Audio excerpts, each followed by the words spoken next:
Hello, hello, hello. I am Amanda Whittemore. We are here in Brookings, Oregon, inside the KCIW radio station.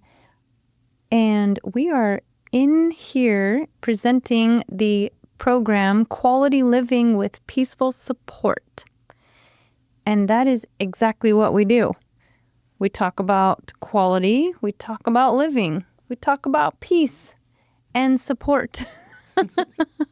All the fun things that just people would, sometimes I'm not sure if we get to talk about that enough these days, with all that's going on in the world. So we make a special little moment here in Brookings, Oregon, just for that. And we thank all of our guests that have been with us, and we encourage them to return when they're ready. And we bring in new guests. And everyone's invited. And a reminder, this is all donation-based volunteers, and everyone is welcome to provide their own radio program. If you have an idea, you're totally welcome to call up 541-661-4098 and tell us your ideas and become your own radio show producer. Everybody's a producer these days, right? Well, we ought to be, because, we are in charge. We are fully responsible for our own actions, as much as a lot of us like to not be. It is the truth. Having control of our thoughts, our body, sometimes our environment, depending on how much we design it, and the distance that it goes. And that's kind of a topic for the permaculture world. And we have a really super special holistic guest that will be joining us right now in the studio. Are you ready? I'm ready. All right. Welcome. Thank you for being here with us. Thanks for inviting me. Absolutely.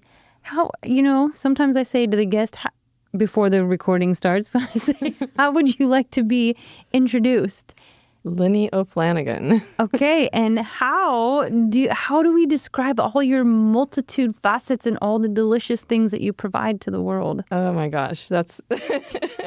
Well, I can tell you that once I studied Chinese medicine, that really helped provide me with a bigger umbrella for everything that I do. Chinese medicine. Because it's based in nature and it's very, very broad. And so prior to that, many of the things that I had done, studying nutrition in college, doing bodywork, doing fitness, all of that fit under Chinese medicine. So that was a really great thing for me to be able to have this bigger umbrella that it all fits under. So, including movement and meditation and all types of things. Mm-hmm. And Chinese medicine is based in the natural world and what we can observe of the natural world outside of us and within us. So to me, that's everything. Entirely. Yes. The further we look into our own body, our cells, our blood vessels, our bones, it's like almost like looking out into the most bizarre, like the furthest galaxy. Yes. I remember when I was a kid going to Disneyland, and I don't think they have it anymore, but I only went there once in my life. And they had the ride where they made it seem like you became microscopically small and you were like in a blood vessel or somebody's body or something. And and then you come out at the end and there's this giant eye looking at you like Alex Gray would love that. But that's what I think about a lot of times when I'm going inward and doing what we call a Qigong practice, which is an inner viewing of the body inside your own body. So, taking your third eye and going inwards and seeing what you can find, right? And so I think of that experience as a child. So cool. I wish I could have done that. I mean, I do it with, the practice that you're speaking of, with entering and visualizing. And it's so supportive in so many different times of life. I love that. Yeah. What a good vision. Especially for all of our listeners. Thank you, listeners, for tuning in to the Quality Living with Peaceful Support show. We're here with Linnie O'Flanagan. Qigong, acupuncture, Chinese medicine, the holistic all of it, the wholeness of the holistic world. We are super excited. And Linnie and I met through a very super special colleague, and very grateful then for the introduction. And we are going to bring her in here. I hope. I've been asking. We need to get her on the station. And we are, does everybody know about the pickleball venue, Cascadia Pickleball Zone? Well, I just found out about it on Wednesday night at the Women in Business meeting. Okay. And everybody was all gung-ho, so. Yeah. Woo, full support. Thank you, Walter. Thank you, family. We have Casey and everybody. Yeah, it's so fun. And it has a multi-purpose venue upstairs. And we are coordinating and gathering different functions and scheduling it. There's court reserve schedules, activity, and we are getting things rocking and rolling and becoming available for town. Yeah, it's exciting. I was really excited to find out about it. It's just now, just as I'm really feeling like it's time to schedule things. Cool. Yeah, the inertia is happening. I'm not sure which planets they are. I don't like to call names. They're out there doing things, and I'm feeling it. Mm-hmm. Yeah. Some people feel like they like to describe depends on the astrological, whether it's a push or a pull or a gravitational spiral or, I don't do those readings. I know that I feel things.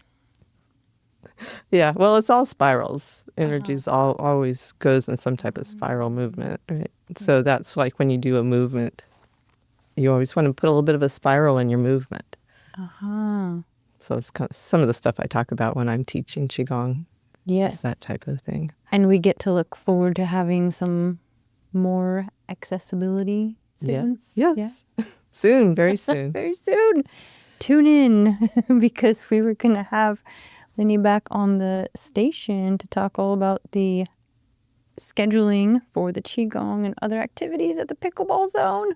Yeah, and we're going to get my husband involved and teach a couples dance connection class, which a lot of people in town have been asking us to teach dance. So we're thinking we want to get right on that because there is a great band coming to the park in the middle of September, Big Bad Voodoo Daddies. Oh, dude. And, and it is a fundraiser, so y'all come out and support the performing arts. And they're actually going to have a dance floor there, which is great. That's good to know. And so it would be really fun to get the community together for a few weeks before that and did a little dancing and get ready and get people out on the dance floor. Oh, yeah.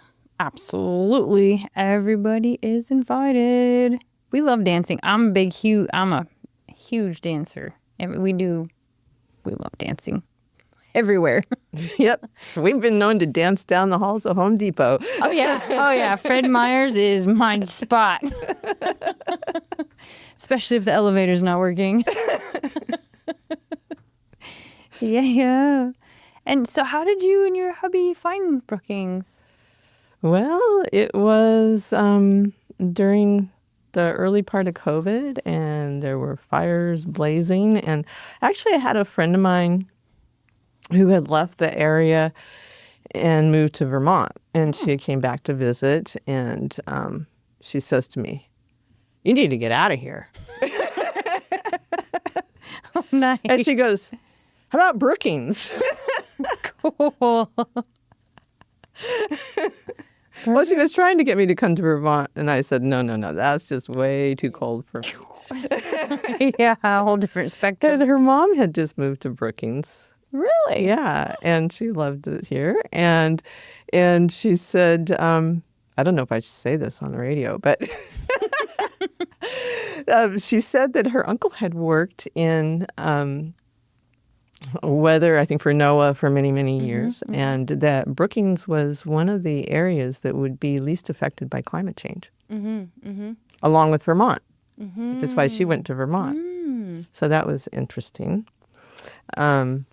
So that was part of the reason that this specific area drew me, was because it's the banana belt. It drew my husband because he's a fisherman. Cool. And he'd always been coming here anyhow to fish. Oh, And yeah. so, and we're both love rivers. Oh, Just, yeah. you picked the perfect spot. Yeah, we're kayakers, and he fishes off his kayak. So rad. Oh, Yeah. my. That is a major to-do action. If nobody's done it, do it. Yeah, it's pretty impressive. Yeah. He brings home a 30-pound salmon from his kayak. And, honestly, I hear from my fisherman friends, they get so, I can't even use the words that they say because they're, fishermen, and they use foul language. Not that we all don't, but not on the radio. And so they say pretty fancy words about that guy on the kayak who comes in and nobody else caught anything. And they're trolling around in their boats. And, it's because it's the energy, I think. Yeah. Mm-hmm. Yeah. We'll tell them congratulations. I will. Oh, beautiful. And if I remember from our talk earlier, the passion and the path and I want to call it like it's an eternal acceptance of the knowledge that comes from source that's just always been with you since you were a kid of your practice. Yeah, it always has. For one thing, I always loved movement. My mom put me in ballet at age 4, and then I did figure skating. But I just loved moving. I would just spin and spin and spin in my living room. Yes. Make myself dizzy. And so I loved that. But we also had a forest behind our house. And I spent a lot of my childhood in that forest, climbing trees and collecting pieces of plants and, I grew up in the Northwest, up in Washington State. And so there's not, there aren't like the rattlesnakes or California or the poison oak or the worst thing is the nettles. And I learned right away how to deal with the nettles with the fern juice. And so it was really a great time to grow up there and have this forest behind my house. And my dad was a pretty outdoorsy kind of guy. He was an Eagle Scout, growing up. Oh, that's a big accomplishment. Yeah, and so he taught me a lot about survival as a child, and we went backpacking and stuff like that. So I spent a lot of time outside, and just in that kind of my own world with the plants. And I also tried to dig to China. Perfect. I have a joke for you. My grandfather stowed this one in me. He says, Amanda, if you dig a hole to China and you jump in feet first, do you come out right side up or upside down?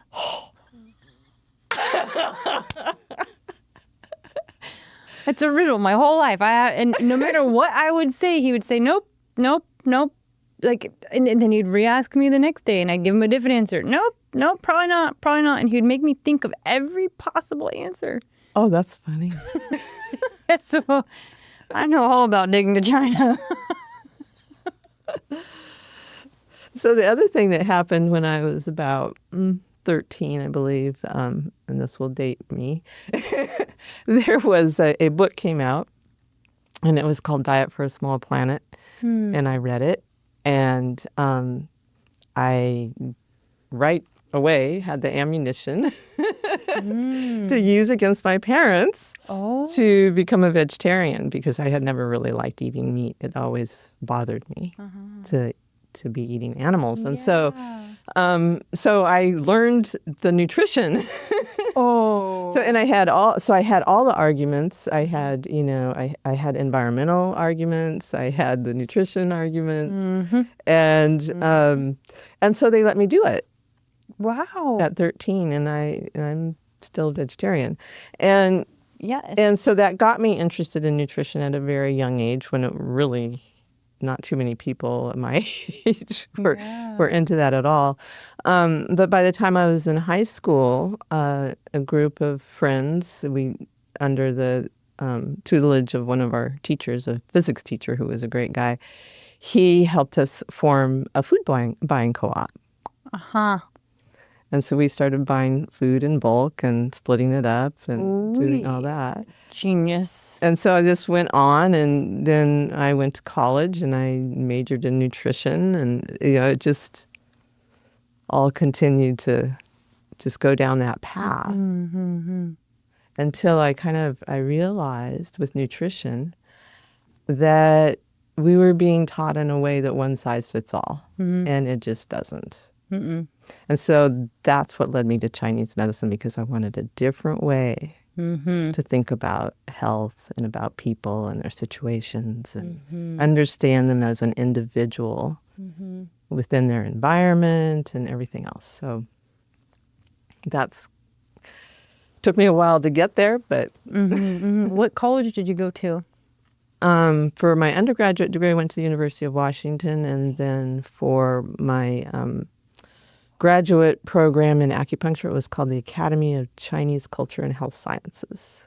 And it's in Oakland, California. I love Oakland. It was an experience. I didn't live there. I had a 3-hour each way commute. From Auburn?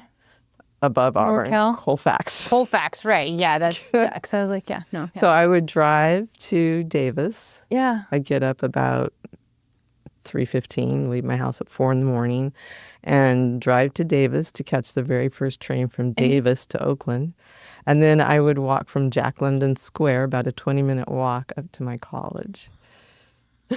Devotion, that is old. It was quite, it took a lot of effort, but and I said in the end, I think if I had known how difficult the whole thing was going to be, I probably wouldn't have done it, but I was really glad I did. So I'm glad I didn't know. So there's reasons we don't know things. Yeah. No. Oh, that is the truth. If we'd only known then what we know now. Yeah, well, that's really, really beautiful. And that the nutrition, like you were saying, even that, I don't even have words for that. Like when I first found out about a lot of things that they don't do and they do in certain countries or during certain eras for whatever the reason is. I'm not going to go there right now. I'm just going to give thanks that I learned. And when I learned, I just felt so embarrassed and so ashamed and so shocked and like betrayed. I was like, what? And I was only like 24 and I was like, really? Really, everyone? Like, is this what we're getting into? Yeah. But it's a huge eye opener when people start to really think and feel and listen to their body other than what they're being told to do. So many people go to the doctor and they tell me, well, my doctor said I have this or I do this or this is what's happening with this. I'm like, well, did you tell him how you feel? He said, no, he told me this is what it should feel like. I said, wow. That leads me to the topic of the placebo effect and the nocebo effect, right? So what we put in our minds is so very, very important. And the placebo effect, what they've discovered is that different diagnoses, Western diagnoses I'm talking about now, have different levels of placebo effect when they're testing a treatment. And so cancer, for instance, has a very low placebo effect. But Parkinson's disease has a very high placebo effect. So, for instance, there was a case where they did a study, they were studying placebo effect, and they had a man come in with Parkinson's, and they told him they were giving him this drug, and then they were going to put him in an MRI machine to see how it affected his brain. Well, when he came in, he was not ambulatory. Okay. So after the hour MRI, he got up and walked upstairs to his doctor's office. Whoa. So they know that the brain Uh-huh. can produce the chemicals if it believes it can. But we have to overcome our thoughts about that disease process. And, and there's various reasons why, Parkinson's would be a better case for having that placebo effect than cancer. When you look at it energetically, cancer is so incredibly dense, Right. right? It's much harder and we have such fear around that diagnosis and such horror stories about it. It's very, very hard to overcome that. But with something like Parkinson's and a lot of neurological stuff, the body can actually change its chemistry. And the electrical currents. Yes. Yeah. And so there's also something called a nocebo effect, which is that if you believe something isn't going to work, but it generally does work, Yeah. it won't work for you. At all. Ever.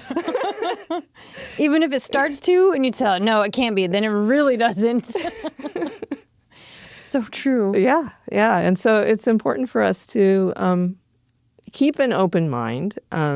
It doesn't mean that we should be, just absorbing everything that comes our way and believing everything that comes our way. But really, it's really about getting back into our own center, our own alignment, and letting stuff fall away so we can find what our own truth is within ourselves. Yes, our true self.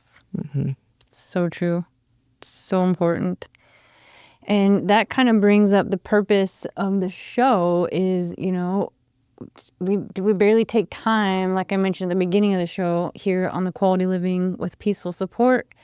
We have all these things that we're just slammed with in the I call it the regular world, like out there, and I have my world, Amanda's world, and then we got the radio station world. But so before we get too far out, there's not so much time really, unless I found that I create it to work with quality or peacefulness.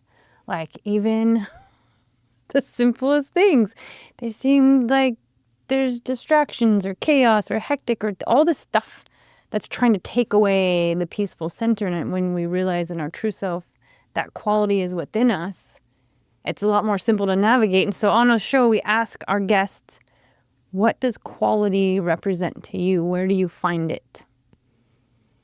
Well, really, quality of relationship is extremely important.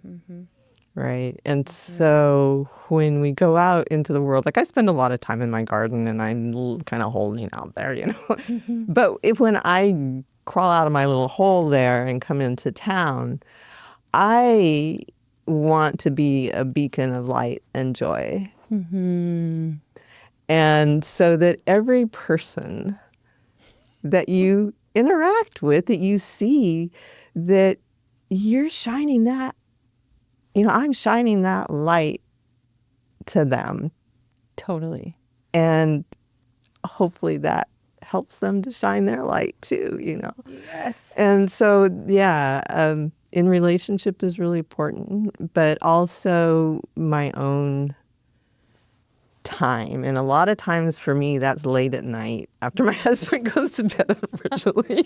Right. Where I've got to have this total quiet me time that I do my own Qigong practice and find out what I'm needing, what I need to let go of for the day, and I'll tell you that changed my life in terms of my quality of sleep, my ability to let go of any stuff I was carrying with my patients. Right. And clear that away. Oh, So yeah. it's a huge thing for me to have that practice. That's pure quality.